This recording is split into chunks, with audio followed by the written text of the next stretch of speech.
Di lapangan luas, turunlah sebuah pesawat luar angkasa dan turun seorang pria dari planet lain memakai kalung dengan batu yang bersinar.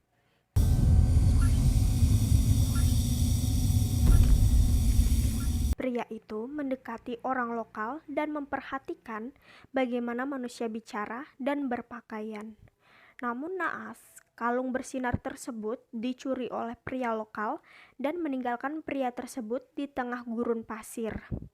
Meloncat ke kisah lainnya, di tahun yang sama, dua sejoli saling jatuh cinta saat mereka bertemu pada antrian sebuah acara. Dan wanita tersebut mulai mengetahui bahwa pria tersebut adalah orang Pakistan yang tentunya memiliki keyakinan yang berbeda. Jagu menghubungi ayahnya dan ayahnya bertanya pada Tapaswi, seorang pemuka agama. Tapaswi meramal bahwa laki-laki tersebut akan meninggalkannya. Saat Jagu menunggu di gereja, ia mendapat surat bahwa laki-laki tersebut tidak akan menikahinya. Jagu pulang ke India dan mulai menjadi wartawan, di mana perusahaannya tidak mau mengangkat topik mengenai agama karena agama sangat sensitif untuk dibahas. Jagu merasa bahwa berita yang disampaikan sangat tidak berguna dan berbobot. Hingga akhirnya Jagu bertemu dengan PK yang sedang datang ke kuil untuk mengambil uangnya karena permintaannya tidak terkabul. Jagu terus mengikuti PK yang pada akhirnya menunjukkan keunikan sendiri di mata Jagu. PK menunjukkan hal unik yang membuatnya masuk penjara dan Jagu pun mengikuti. Jagu ingin mencari tahu bagaimana pemikiran seorang PK. PK menjelaskan bahwa dia adalah seorang alien yang datang ke bumi untuk melakukan penelitian, tetapi kalungnya untuk kembali ke planetnya telah dicuri. PK terus mencari kalung tersebut dan bertanya kepada orang-orang dan mendapat jawaban, hanya Tuhan yang tahu. PK melakukan pencarian Tuhan di berbagai rumah ibadah agama yang berbeda untuk menemukan kalung miliknya yang hilang. PK pergi ke kuil gereja dan juga masjid, dan akhirnya memiliki pemahaman bahwa agama di dunia ini tidak hanya satu. PK datang ke pemujaan Tapaswi secara tidak sengaja dan melihat bahwa kalung batunya di pemujaan tersebut dan hendak mengambilnya kembali.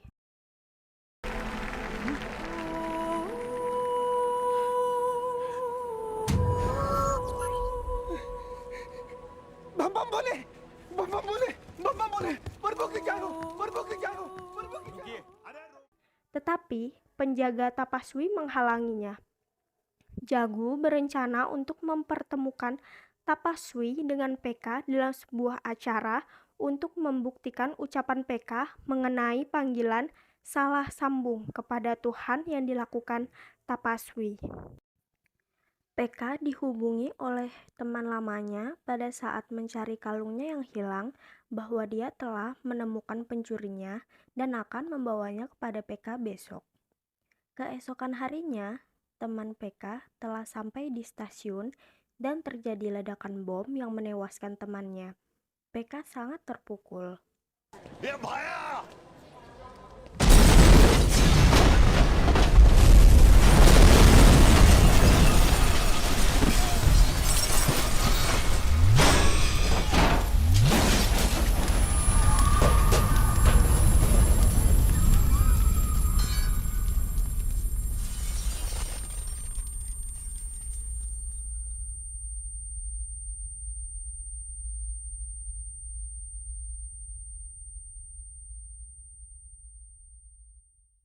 Sampai tiba ada pertemuan PK dengan Tapaswi dalam sebuah acara stasiun televisi. Tapaswi mengajukan syarat jika PK kalah, maka PK harus bersujud meminta maaf kepadanya. PK menyetujuinya dan mengajukan syarat kembali.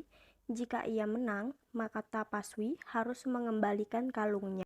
Tapaswi mulai bertanya kepada Jagu, masalah ketika ia gagal menikah dengan Sarfaraz dulu. Tapaswi merasa benar dengan ramalannya. PK yang bisa membaca pikiran mengatakan bahwa Sarfaraz tersebut tidak meninggalkannya. Anak kecil di dalam gereja salah memberikan surat yang harusnya bukan kepada Jagu, tetapi Jagu berpikir bahwa surat itu untuknya.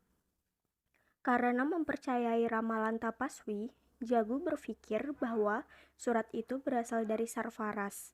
Jagu diminta menghubungi lelaki tersebut hingga pada akhirnya Sarfaraz tersebut tidak pernah meninggalkannya dan masih menunggunya hingga saat ini. Tentu saja ini menjadi pukulan telak bagi Tapaswi dan PK mendapatkan kalungnya kembali, lalu PK kembali ke planet di mana ia tinggal.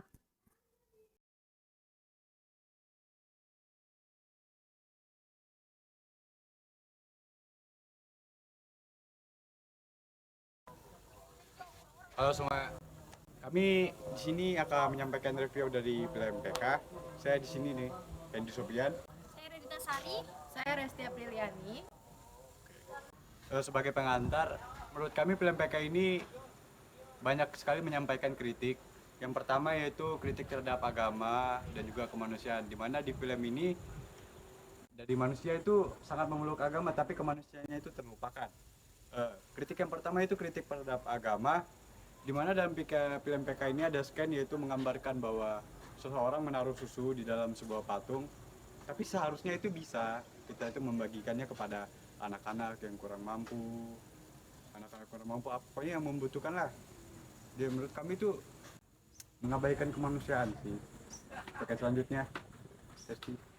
Baik, nilai yang kedua yaitu Baik, untuk nilai yang ketiga yaitu ada agama sebagai itu bahwa Tuhan itu tidak perlu pembelaan dari manusia, bahwa manusia ini hanya perlu membela kemanusiaan. Jadi aksi radikal yang dilakukan oleh oknum-oknum tersebut sering mengatasnamakan agama untuk menghalalkan mereka melakukan aksi kekerasan terhadap orang yang tidak sepaham dengan mereka.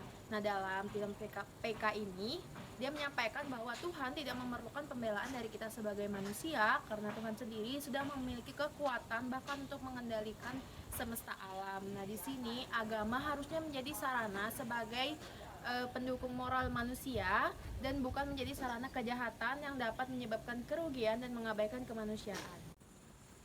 bidang pekerjaan, ketakutan manusia terhadap segala sesuatu yang ada di alam semesta ini seringkali dimanfaatkan oleh pemuka agama. Dikarenakan pemuka agama ini mengutarakan bahwa dirinya itu bisa berbicara kepada Tuhan atau mendapat jawaban secara langsung kepada Tuhan, sehingga banyak kaum yang datang kepada pemuka agama ini untuk mendapat jawaban dari Tuhan tersebut. Contohnya seperti ada di film PK, ada sosok bernama Tapaswi yang sangat dihormati dan dia adalah sosok pemuka agama yang banyak kaum datang kepada dirinya menceritakan masalah yang ada di dunianya dan meminta jawaban secara langsung kepada Tuhan melalui Tapaswi. Lalu Tapaswi meminta imbalan dari kaum yang meminta jawaban darinya. Oke. Berikut itu adalah nilai dari review film PK kami terhadap kritik terhadap pendidikan sih, dan juga agama dan juga kemanusiaan. Sekian, semoga bermanfaat. Terima kasih. Terima kasih.